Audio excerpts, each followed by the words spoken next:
말씀이 시작됩니다. 오늘 우리에게 주시는 하나님의 말씀은 하박국 1장의 말씀입니다. 오늘도 드라마 바이블로 함께 읽어 나가겠습니다. 제 1장.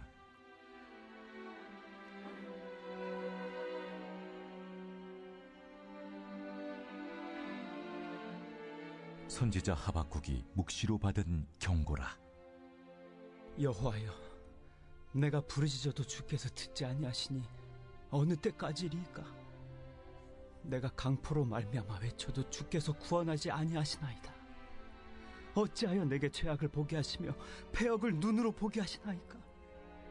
겁탈과 강포가 내 앞에 있고 변론과 분쟁이 일어났나이다. 이러므로 율법이 해이하고 정의가 전혀 시행되지 못하오니 이는 악인이 의인을 애워쌌으므로 정의가 굽게 행하여짐이니이다. 여호와께서 이르시되, 너희는 여러 나라를 보고 또 보고 놀라고 또 놀랄지어다. 너희의 생전에 내가 한 가지 일을 행할 것이라. 누가 너희에게 말할지라도 너희가 믿지 아니하리라.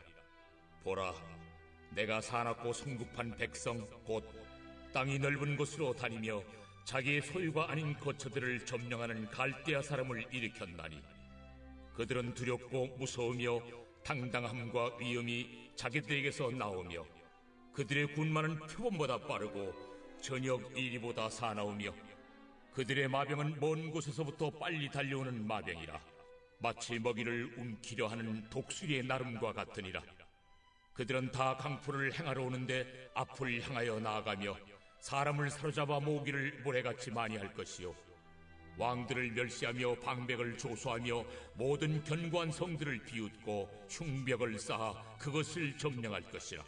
그들은 자기들의 힘을 자기들의 신으로 삼는 자들이라. 이에 바람같이 급히 몰아 지나치게 행하여 범죄하리라. 선지자가 이르되, 여호와 나의 하나님, 나의 거룩한 이시여, 주께서는 만세전부터 계시지 아니하시니이까? 우리가 사망에 이르지 아니하리이다. 여호와여, 주께서 심판하기 위하여 그들을 두셨나이다. 반석이시여, 주께서 경계하기 위하여 그들을 세우셨나이다. 주께서는 눈이 정결하심으로 악을 참아 보지 못하시며 패역을 참아 보지 못하시거늘 어찌하여 거짓된 자들을 방관하시며 악인이 자기보다 의로운 사람을 삼키는데도 잠잠하시나이까? 주께서 어찌하여 사람을 바다의 고기 같게 하시며 다스리는 자 없는 벌레 같게 하시나이까? 그가 낚시로 모두 낚으며 그물로 잡으며 투망으로 모으고 그리고는 기뻐하고 즐거워하여 그물에 제사하며 투망 앞에 분향하오니 이는 그것을 힘입어 소득이 풍부하고 먹을 것이 풍성하게 됨이니이다. 그가 그물을 떨고는 계속하여 여러 나라를 무자비하게 멸망시키는 것이 옳으니까? 아멘. 오늘 우리에게 주신 하나님의 말씀입니다. 오늘도 이 아침 주님의 말씀을 사모하여 이 자리에 함께 하시는 사랑하는 성도님 모두를 주님의 이름으로 환영하고 축복합니다. 오늘 함께 읽었던 이 하박국 1장의 말씀을 가지고 의인을 삼키는데도 어찌 잠잠하십니까? 라는 제목으로 함께 말씀을 나누려고 합니다. 제가 제목을 이렇게 정한 이유는 하박국이 하나님의 그 결정과 심판, 그 말씀을 보고 의문이 들었기 때문입니다. 그래서 그 제목, 그걸로 함께 말씀 제목을 정해 보았습니다. 이 하박국의 활동 시기를 정확히는 알 수 없지만 하박국서는요, 바벨론이 아주 강력한 제국으로 성장했을 때 유다에게 위협이 되었던 시기입니다. 그리고 애굽이 바벨론에게 대패했을 때 BC 605년 전후로 기록되었다라고 말합니다. 하박국은요, 유다의 국내 사정과 주변 국가들 사이에서 벌어지는 일들을 보면서 하나님이 각 나라들을 심판하시는 방식과 기준에 대해 의문을 제시하고 있습니다. 하박국서는 임박한 멸망 앞에서 하나님 백성의 마음을 너무나도 잘 보여주고 있는 말씀인 것입니다. 하박국 선지자는 악의 문제와 하나님의 통치에 대해서 진지하게 질문을 던지고 있습니다. 먼저 2절과 3절 말씀을 다시 보겠습니다. 여호와께서 내가 부르짖어도 주께서 듣지 아니하시니 어느 때까지리이까? 내가 강포로 말미암아 외쳐도 주께서 구원하지 아니하시나이다. 어찌하여 내게 죄악을 보게 하시며 패역을 눈으로 보게 하시나이까? 겁탈과 강포가 내 앞에 있고 변론과 분쟁이 일어났나이다. 이렇게 하박국은 호소하고 있습니다. 하박국은 유다가 영적으로 아주 해이해진 상태에 대해서 하나님께 고발하며 부르짖고 있는 것입니다. 본문 2절과 3절을 다시 한번 읽었는데요, 이 2절과 3절의 내용처럼 예루살렘 성전에서 매일 하나님께 제사는 드리고 있었지만 그 땅에는요, 강포와 죄악과 폐악과 겁탈, 변론 또한 분쟁이 끊이지 않았다고 말하고 있습니다. 선지자는요, 율법이 해이해지고 정의가 실현되지 않고 그리고 악인이 의인을 이긴다고 고발하고 있으며 유다의 상황을 하나님이 헤아리시고 속히 개입하셔서 바로잡아 달라고 기도하고 있습니다. 분명 하박국은요, 유다를 사랑했습니다. 그렇기 때문에 유다의 문제를 하나님에게 맡겨서 하나님께서 해결해 주실 것을 구하고 있으며 또한 하나님의 역사를 통해서 왕을 비롯한 모든 백성이 회개하고 자신들의 사회를 개혁할 것을 기대하고 있는 것입니다. 또 하나님의 공의가 이루어지는 것을 보여달라고 의인의 아주 당연한 기도를 한 것이죠. 그러나 하나님의 대답은 그의 기대와는 달랐습니다. 선지자 하박국은요, 하나님께 원망을 쏟아놓기 시작해요. 원망의 이유는 무엇입니까? 1절에 나온 것처럼 하나님의 침묵입니다. 우리 역시도 이렇게 비슷한 기도를 하나님께 드리고 날 때가 있습니다. 하나님, 왜 제게 말씀하지 않으십니까? 하나님, 왜 응답하지 않으십니까? 하나님, 왜 저를 인도하지 않으십니까? 하는 이런 기도를 드릴 때가 많이 있습니다. 우리는 힘들고 괴로운데 우리를 사랑하신다는 하나님은 아무것도 하시지 않고 그저 우리를 바라보고만 있는 것처럼 느껴질 때가 많이 있습니다. 하지만 하나님은요, 결코 방관하지 않는 분입니다. 침묵하지도 않으시는 분이죠. 하나님이 정하신 때가 되면 우리의 귀로 들리는 하나님의 음성이 분명히 있다라는 것입니다. 하박국은 유다의 패역을 보고서 하나님께 호소하죠. 이러한 하박국의 호소는요, 유다 사회의 타락상이 어떠한지를 아주 잘 보여주고 있습니다. 하나님의 공의가 무너지고 인간의 더러운 욕심을 쫓아서 온갖 범죄를 일삼았던 것이에요.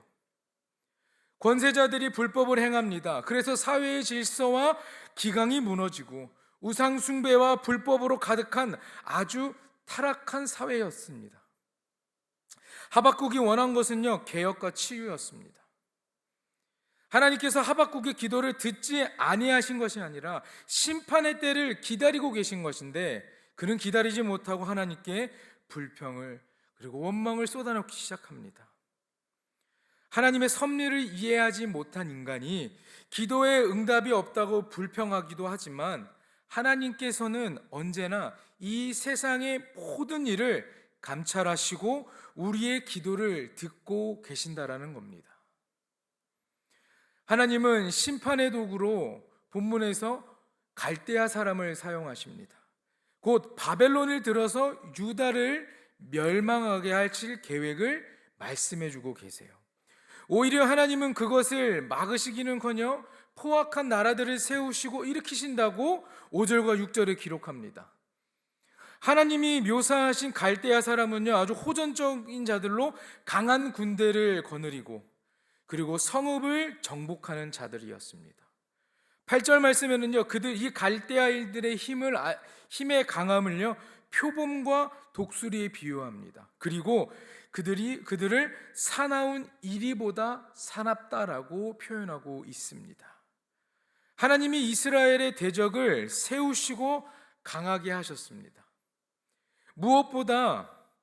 그런데 무엇보다 자신들의 힘을 의지했고 하나님을 인정하지 않는 자들이 바로 이 바벨론 갈대아 사람들이었습니다.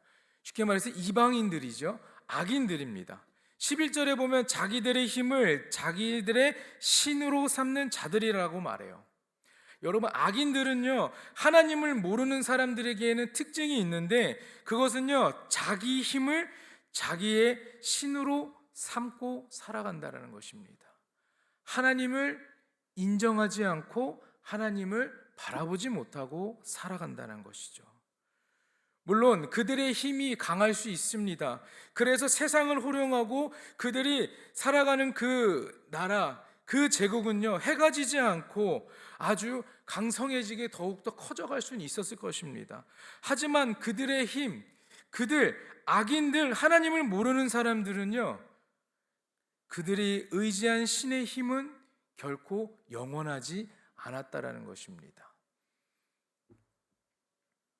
이처럼 하나님께서 의인들만 사용하시는 것이 아니라 자신의 뜻을 이루시기 위해서는요, 악인들까지 사용하신다는 겁니다. 악인들은 과연 하나님께서 본인들을 사용하시는 것을 알고 있었을까요? 하나님을 섬기지 않는 자들도 자신의 무의식적인 행위를 통해서 하나님의 뜻을 이루는 도구로 사용되어진다는 것을 보여줍니다.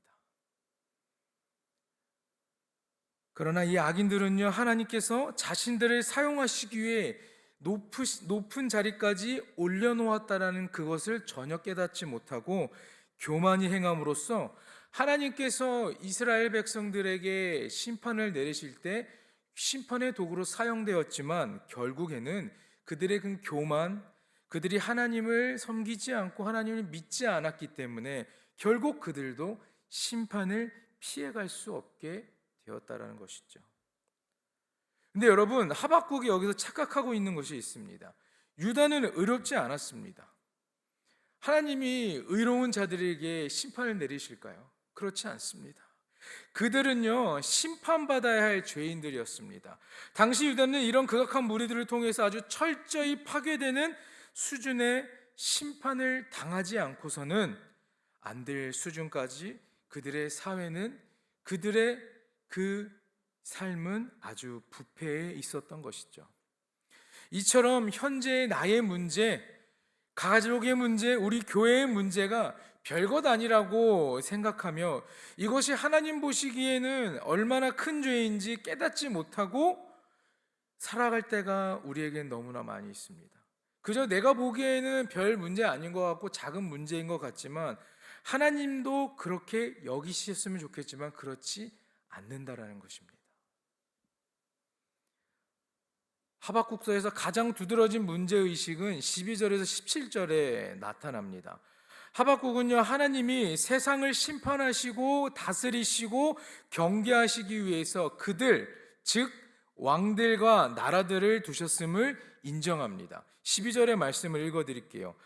선지자가 이르되 여호와 나의 하나님, 나의 거룩한 이시여, 주께서는 만세 전부터 계시지 아니하시니까 우리가 사망에 이르지 아니하리이다. 여호와여, 주께서 심판하기 위하여 그들을 두셨나이다. 반석이시여, 주께서 경계하기 위하여 그들을 세우셨나이다 라고 말씀하죠. 하박국은요, 하나님께 질문합니다. 하나님께서 어떻게 거짓된 자들이 활개치게 하시고 악인이 의로운 사람을 삼키게 하실 수 있냐고 13절에 질문하고 있어요. 하나님께서 포악한 이방인들을 통해서 유다를 멸망시키시겠다고 말씀하시는데 그 말씀에 하박국 선지자는 안타까워합니다. 악인을 심판하시는 분인데 우리 하나님은 악인들을 결코 그저 두고 바라만 보시지 않고 심판을 내리시는 분인데 어찌하여서 유다보다 더 악한 자들인 그들을 사용하여서 심판하고 계시는지 불평을 늘어놓습니다.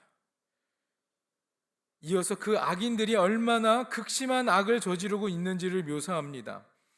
그들이 사람을 마치 바다의 물고기처럼 잡고 있으며 그런 악행을 저지르면서 기뻐하고 무자비한 정복을 계속하고 있다는 것을 14절과 17절에 말씀해요.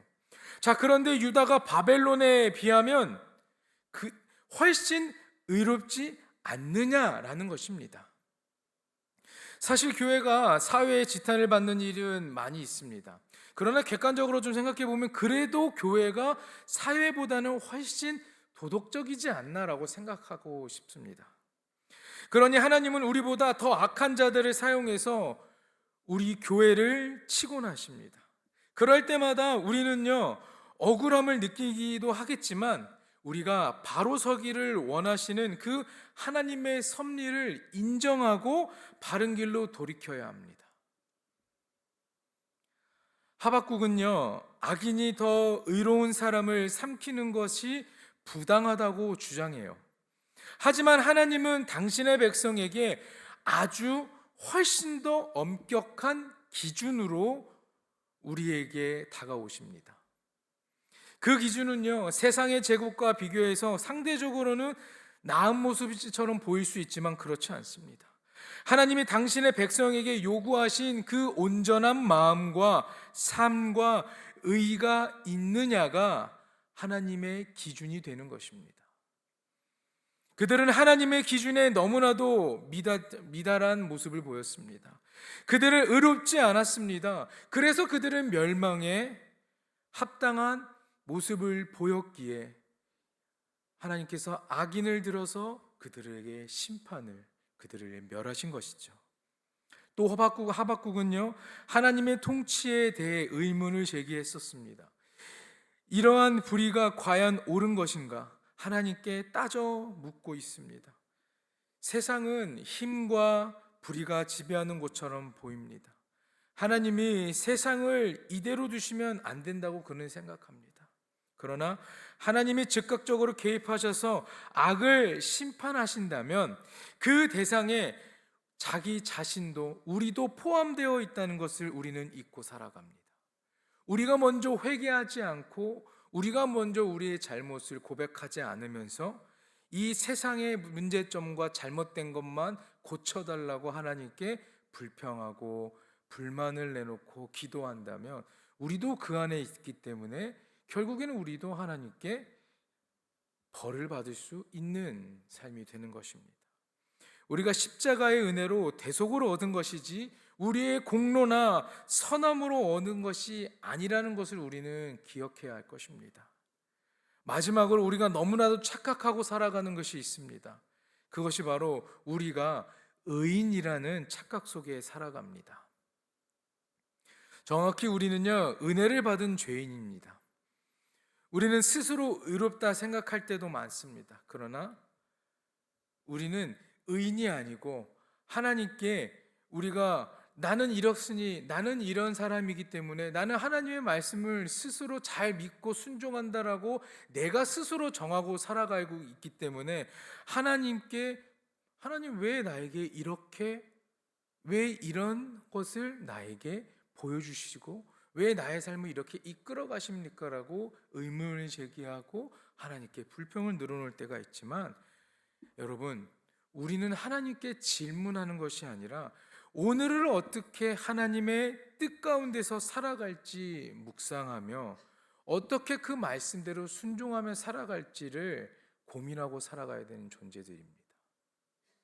물론 하박국도 유다를 많이 사랑했습니다. 그래서 하나님께서 그 백성들을 치신다고 말씀하신 그 심판에 대해서 하나님 어떻게 악인들을 들어 사용하십니까? 라고 어떻게 의인들을 그렇게 삼키는데도 가만히 보고 계십니까? 라고 물어보지만 하나님께서는 다 하나님께서 정하신 때가 있는 것이고 우리가 먼저 회개하고 돌이킨다면 우리에게는 그 심판이 임하지 않을 것입니다. 사랑하는 여러분, 우리가 살아가는 인생과 이 삶에도 정말 많은 문제들이, 많은 장애물들이 우리를 가로막고 서 있습니다. 그것을 내가 하나님 이것을 내 앞에서 치워주세요가 아니라 하나님 내가 이 문제들을 해결할 수 있도록 하나님께 구하고 하나님의 뜻으로 하나님의 그 말씀대로 이 문제들을 해결하고 나아갈 수 있는 능력을 허락해달라고 늘 하나님께 기도하고 간구하시는 여러분 모두가 되기를 소망합니다. 우리가 하나님의 백성이라고 하여서 꼭 의인이다라고 말할 수 없습니다. 저는 그렇게 생각합니다. 이 세상에 수많은 크리스찬들이 있지만 의인은 없습니다. 의인은 오직 예수 그리스도 한 분밖에 없습니다. 우리가 의인이다라고 얘기하면 내가 예수 그리스도가 되는 것이고 저는 그러면 이단이 되는 것이죠. 그렇죠? 우리나라에도 모세가 6명이 있는 거 아시나요, 여러분? 예수 그리스도도 우리나라에 살고 있습니다. 스스로가 그렇게 고백하는 자들이 있습니다. 우리가 의인이라고 고백하는 것이 아니라 우리가 의롭게 살아가기 위해 예수 그리스도를 닮고 살아가기 위해 노력하시는 여러분이 되어서 하나님이 우리의 하루하루를 살아가는 삶을 보시고 하나님이 기뻐하시고 그 삶을 통하여 우리에게 크신 은혜와 복을 허락하시는 귀한 삶이 되기를 주님의 이름으로 간절히 축원합니다. 기도하겠습니다. 은혜가 풍성하신 하나님, 오늘도 새벽을 깨워 이 자리에 함께하는 사랑하는 우리 불꽃교회 성도들에게 크신 은혜를 베풀어 주시옵소서. 세상의 악한 모습을 따라가는 우리의 마음을 지켜주셔서 주님의 참된 백성의 삶을 살아가기를 원합니다. 나는 의롭다, 나는 선하다, 나는 정직하다고 스스로 정하고 착각 속에 빠져 살아가는 것이 아니라, 그리고 주님을 속이고 살아가는 그런 모습이 아닌 우리들의 연약한 마음을 주님께 드려 주님께서 바른 길로 이끌어 가실 때 그 길을 따라가는, 그 선한 길로만 따라가는 우리 모두가 될 수 있도록 주님 함께하여 주시옵소서. 하박국 선지자처럼 하나님께서 말씀하신 그 말씀이 의문이 들고 어떻게 악인이 의인을 삼키는데도 그저 바라보고 계시냐라고 하나님께 물어볼 수 있지만, 인간의 때가 아닌 하나님의 때를 기다리는 그 마음을 우리에게 허락하셔서 하나님을 인정하고 하나님의 그 능력을 인정하고 하나님을 바라보며 하나님과 함께 이 세상을 승리하며 살아가는 귀한 백성이 될 수 있도록 아버지 함께하여 주시옵소서. 이 아침 드려진 예물이 있습니다. 감사의 헌금과 1,000번째의 예물이 주님께 드려집니다. 주님, 드려진 손길들을 기억하여 주시고 하나님께서 이 예물을 드리는 손길의 삶 가운데 함께하셔서 언제나 주님의 그 사랑을 기억하며 살아가고 하나님께서 응답해 주시는 그 역사를 기대하고 살아가는 귀한 자들이 될 수 있도록 하나님 역사하여 주시옵소서. 오늘도 이 아침 이 예배당에 나와 함께 말씀을 드린 귀한 성도들의 삶을 지켜주시고 우리가 착각하지 않고 우리가 더욱더 주님의 그 말씀대로만 살아가는 온전한 마음과 그 삶과 의를 가지고 살아가서 하나님의 기준에 합당한 삶을 살아가는 온 백성이 될 수 있도록 아버지 함께하여 주시옵소서. 감사드리며 이 모든 말씀 우리를 구원하신 예수 그리스도의 이름으로 기도합니다. 아멘.